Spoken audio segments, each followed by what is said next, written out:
Assalamualaikum teman-teman. Seperti biasa sebelum mulai Mimin mendoakan semoga teman-teman semua selalu dalam keadaan sehat walafiat.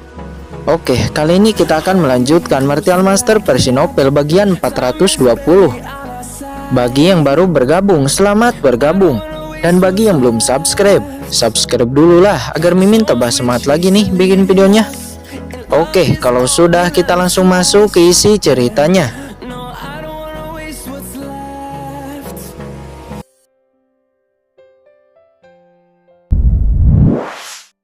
Martial Emperor tahap awal ini benar-benar tidak masuk akal. Saat ini keduanya masih terus bertarung sampai pada titik kritisnya. Tombak Qinchen berhasil menusuk Su Dongsheng, dan di saat yang sama pedang Su Dongsheng juga berhasil menebas Qinchen. Lubang jejak tombak terlihat di tubuh Su Dongsheng, dan ia pun langsung memuntahkan darah. Namun Qinchen yang terkena langsung tebasan Su Dongsheng nampak tidak terluka. Bajunya memang robek, tapi kulitnya sama sekali tidak terluka, bahkan tidak tergores sedikit pun. Apa? Pertahanan macam apa ini? Semua orang terkejut. Hei, pedangmu memang cukup kuat, tapi sayangnya tidak mempan padaku. Ibuku berkata yang paling penting bagi kami orang pegunungan adalah kulitnya yang tebal dan dagingnya yang kuat. Hanya dengan ini itu tidak akan menyakitiku, kata Qinchen seraya menyeringai dengan santai. Sial, mati untukku. Su Dongsheng tak bisa mempercayainya. Dia meraung ke langit dan muntah darah lagi karena marah. Dia memegang lubang darah di dadanya. Serangan pihak lain dilapisi kekuatan aturan. Jika tidak, mustahil untuk bisa menghancurkan pertahanannya. Orang ini hanya setengah langkah Martial Emperor. Tidak saya duga benar-benar mampu menggunakan kekuatan aturan. Nah, jangan senang dulu. Su Dongsheng kembali meraung. Aura di tubuhnya berubah memancarkan niat membunuh yang mengerikan. Ternyata itu aturan pembunuhan, kata Qinchen dengan mata menyipit. Bagus jika kamu mengetahuinya, Su Dongsheng berkata dengan bangga. Aturan pembunuhan adalah salah satu aturan yang paling menakutkan di antara banyaknya aturan, dan sangat sulit untuk dipahami. Selain aturan api, Su Dongsheng sebenarnya berlatih aturan pembunuhan. Biasanya dia tidak mengungkapkannya. Kebanyakan orang berpikir bahwa dia hanya berlatih aturan api, dan dia biasanya selalu menyimpan kartu hall ini sampai pada situasi hidup dan mati. Itu hanya aturan pembunuhan. Apakah itu kuat? Kata Qinchen. Dia langsung melesat. Su Dongsheng juga melesat. Boom, boom, boom. Keduanya kembali beradu pukulan. Setelah beberapa kali beradu pukulan, tiba-tiba ekspresi wajah Su Dongsheng berubah. Karena setiap kali dia menerima serangan Qinchen, seluruh tubuhnya bergetar. Dan dia juga merasa Qinchen juga memiliki kekuatan membunuh tertentu, yang juga merupakan aturan pembunuhan. Bagaimana bisa? Kamu juga menampilkan aturan pembunuhan, kata Su Dongsheng. Dia terkejut. Kenapa? Apakah hanya kamu yang boleh menampilkan aturan pembunuhan? Itu hanya aturan kecil, tidak perlu begitu terkejut, kata Qinchen. Faktanya selain aturan ruang angkasa, aturan lain seperti pembunuhan, api, bumi, penghancuran, Qinchen dapat menampilkannya. Namun karena Qinchen menghususkan kultivasi Kaisar 9 Surgawi yang menentang langit, aturan-aturan ini tidak dapat dianggap sebagai aturan yang paling penting untuk kultivasinya. Namun hanya itu saja, Qinchen jauh lebih unggul daripada pemahaman aturan Su Dongsheng. Oleh karena itu, sekarang Qinchen menggunakan aturan pembunuhan, tetapi malah berhasil menekan Su Dongsheng.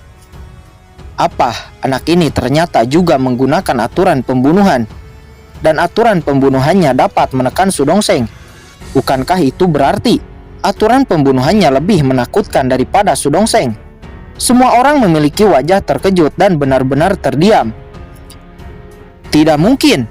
Bagaimana kamu bisa lebih kuat dariku? Su Dongsheng meraung, tidak dapat menerima hasil seperti ini, dan menyerang dengan panik. Dengan semua kemarahan, metode dan triknya dikeluarkan, namun tetap saja dia tidak bisa mengalahkan Qinchen. Tidak mungkin. Saya tidak mungkin kalah dari seorang ahli setengah langkah Martial Emperor. Su Dongsheng meraung lagi, menjalankan teknik rahasia, menerjang ke arah Qinchen. Namun tetap saja Kincen dengan mudah menghindar dan melakukan serangan balik, memukul mundur Su Dongseng lagi dan lagi. Apa anak ini benar-benar mengembangkan aturan ruang? Hanya sedikit orang di dunia ini yang dapat menguasai makna ruang yang mendalam. Tapi anak ini dengan basis kultivasi setengah langkah Martial Emperor benar-benar mulai menyentuh ranah aturan luar angkasa. Apakah ini bertentangan dengan langit? Terdengar diskusi di antara para penatua. Adapun ahli lainnya, mereka tidak sejelas penglihatan para penatua. Apa Tuan Su Dongseng benar-benar terluka parah? Bagaimana banteng besi itu melakukannya? Jelas-jelas basis kultivasinya di bawah Su Dongseng. Orang-orang berseru satu demi satu. Tidak, aku belum kalah. Su Dongseng sangat marah, tidak bisa menerima kenyataan. Dia sudah terluka sangat parah, tetapi masih ingin terus bertarung. Cukup. Suara dingin terdengar, itu adalah Penatua Agung. Dia muncul di langit dan menekan Su Dongseng dengan telapak tangannya. Penatua Agung. Semua kerumunan berlutut dengan satu lutut dan memberi hormat dengan hormat kepada Penatua Agung. Anak muda, kamu berhasil. Orang tua ini mengizinkanmu mendapatkan kualifikasi untuk memasuki tanah leluhur. Mari bersiaplah untuk pembaptisan di tanah leluhur 3 hari kemudian, kata Penatua Agung. Kata-kata ini jatuh, semuanya menjadi sunyi dan kemudian ada suara yang tak ada habisnya. Orang dari pegunungan ini benar-benar mendapat pengakuan dari Penatua Agung dan mendapat kesempatan untuk memasuki tanah leluhur dan menerima pembaptisan. Belum pernah terjadi sebelumnya. Ini belum pernah terjadi sebelumnya. Penatua Agung. Dari kejauhan Ji Daoling terbang, melesat dan mendarat di sisi Penatua Agung. Dia ingin mengatakan sesuatu, namun langsung disela oleh Penatua Agung.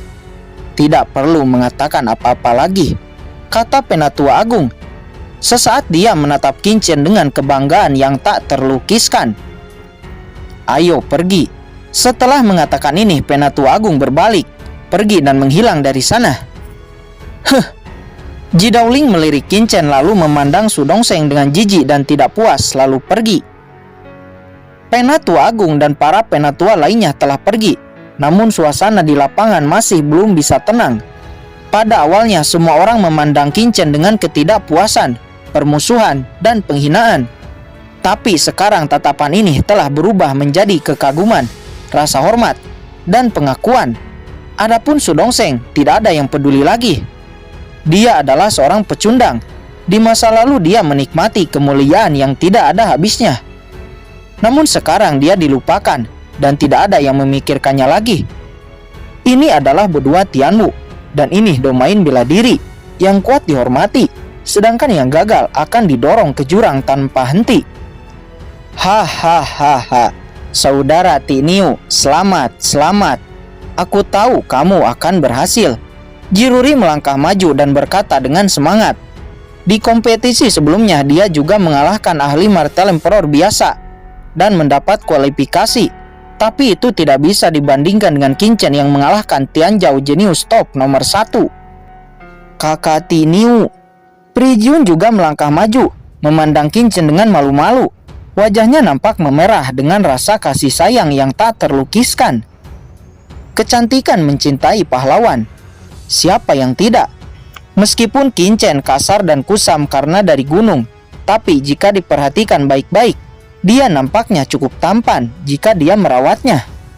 Mengapa saya tidak menyadarinya sebelumnya? Prijun hanya merasa ada rasa cinta yang mulai tumbuh di lubuk hatinya. Wajahnya semakin merah dan malu-malu. Di sisi lain Ji Ruxing juga memerah, matanya berkedip, seolah-olah mulai mendambakan Kincen. Penampilan Kincen sebelumnya membuat hatinya secara tidak sadar tergerak. Jangan bilang, kalian berdua tidak akan menyukaiku kan? Ya, walaupun aku memang tampan, tapi aku tidak akan mengkhianati istriku Jiruyu. Bahkan tidak akan memikirkan kalian berdua, kata Kincen. Dia buru-buru berkata di saat merasakan bahwa tatapan kedua gadis ini menyimpan tanda merah di pipinya. Mendengar ini wajah Ji Ruxing memerah sampai ke lehernya. Dia tidak malu, tetapi malah menjadi marah. penjahat biadab, mati untukku. Siapa yang menginginkanmu? Orang aneh, buta. Jiruksing sangat marah dan langsung melayangkan tangannya ingin memukul Qinchen. Qinchen bereaksi dan dengan santai meraih pergelangan tangan Jiruksing. Syukurlah. Kupikir kau mulai menyukaiku dan aku hampir takut setengah mati, kata Qinchen. Jiruksing melepaskan tangannya membelakangi Qinchen. Hatinya sangat ingin memotong Qinchen hidup-hidup. Sementara Pri Jiun tersipu malu, menundukkan kepalanya karena dia takut apabila Qinchen melihat sesuatu yang salah dengannya. Bagaimanapun Qinchen menyukai teman baiknya Jiruyu. Bagaimana Pri Jiun bisa merebut seorang pria dari Jiruyu? Tidak, tunggu dulu. Sepertinya Jiruyu belum melihatnya kan? Masih belum tentu Jiruyu akan menyukainya atau tidak. Jika Jiruyu tidak menyukai kakak Tinu, maka aku masih memiliki kesempatan. Pri Jiun terus bergumam di dalam hatinya. Dia sepertinya terjerat sesuatu yang salah. Tapi satu hal yang pasti, dia berharap di dalam hatinya. Berharap Jiruyu memandang rendah Qinchen. Lalu dia bisa memanfaatkan kesempatan itu untuk menarik hati Qinchen. Kakak Jiun, orang liar ini terlalu percaya diri. Bahkan jika dia kuat, tidak ada dari kita yang akan melihatnya. Bukan begitu, kakak Jiun? Jiruksing mendengus dingin. Pri Jiun langsung sadar dari fantasinya dan berkata, "Ya benar, tapi pipinya sangat merah, untungnya tidak ada yang menyadarinya."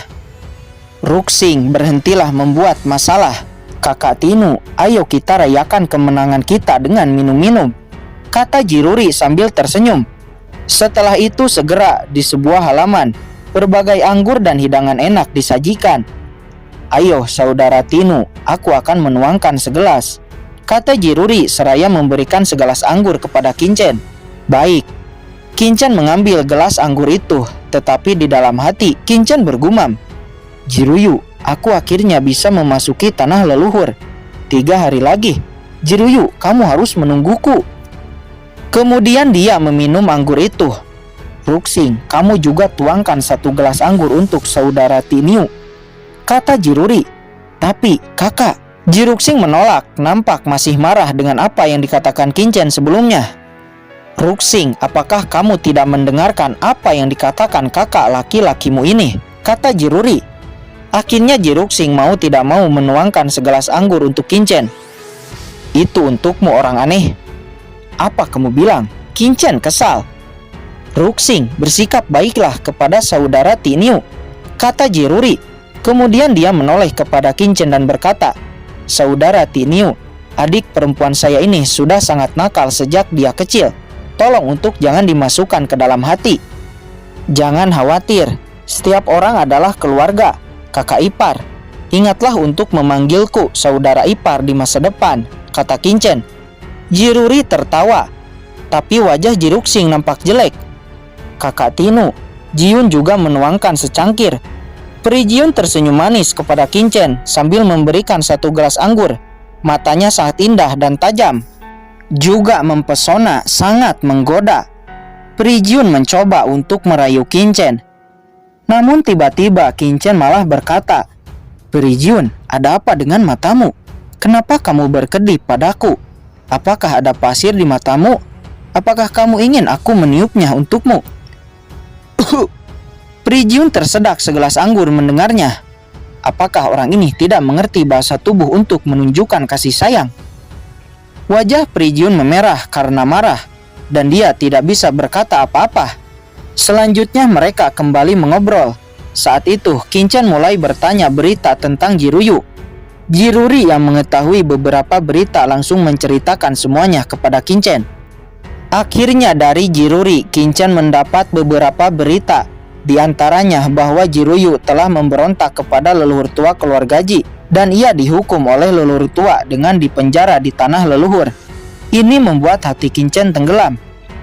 Kesalahan apa yang dilakukan sehingga leluhur tua begitu kejam memenjarakan Jiruyu di tanah leluhur? Jiruyu, kamu tunggulah aku akan segera datang, gumam Qinchen di dalam hati. Setelah acara minum-minum selesai, Qinchen kembali ke kamarnya, bersila lalu berkultivasi. Dalam sekejap mata, waktu 3 hari telah berlalu, dan hari memasuki tanah leluhur telah tiba. Pagi itu Jiruri menjemput Kincen, dan Kincen mengikuti Jiruri. Lalu sampai di sebuah aula. Terlihat sekelompok orang sudah berkumpul di aula.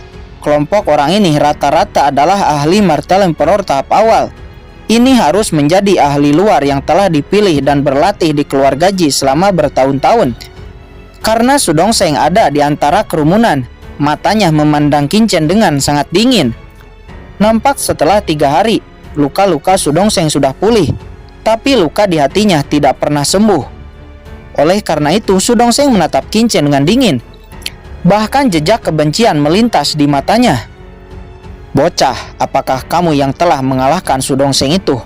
Sekarang berikan semua buah dao itu padaku. Tidak peduli seberapa kuat kamu hanya orang luar. Di mata keluarga Ji saya, kamu hanya anjing," ucap seorang pria muda. Pria ini bernama Ji Ruguang, seorang putra asli keluarga Ji. "Ji Ruguang, tutup mulutmu," kata Jiruri. Namun Ji Ruguang mengabaikan Jiruri. Di sisi lain, Sudongseng dan lainnya memiliki wajah yang marah. Mereka juga orang luar. Apakah mereka juga dianggap seperti anjing? "Jadi, nak, cepat serahkan. Apakah kamu tahu posisimu di keluarga Ji sekarang hanya anjing?" Ji Ruguang berkata dengan sombong dan melangkah maju ke hadapan Kincen. Kincen tidak ambil pusing dan langsung menampar Ji Ruguang di hadapan semua orang. Ji Ruguang langsung terlempar ke tanah, pipinya bengkak lalu memuntahkan darah. "Berani kamu menamparku?" Ji Ruguang meraung marah. Namun Kincen tanpa ampun, dia langsung menampar Ji Ruguang terus-menerus. Berhenti. Beberapa penatua muncul, dan sesaat kemudian penatua agung juga muncul.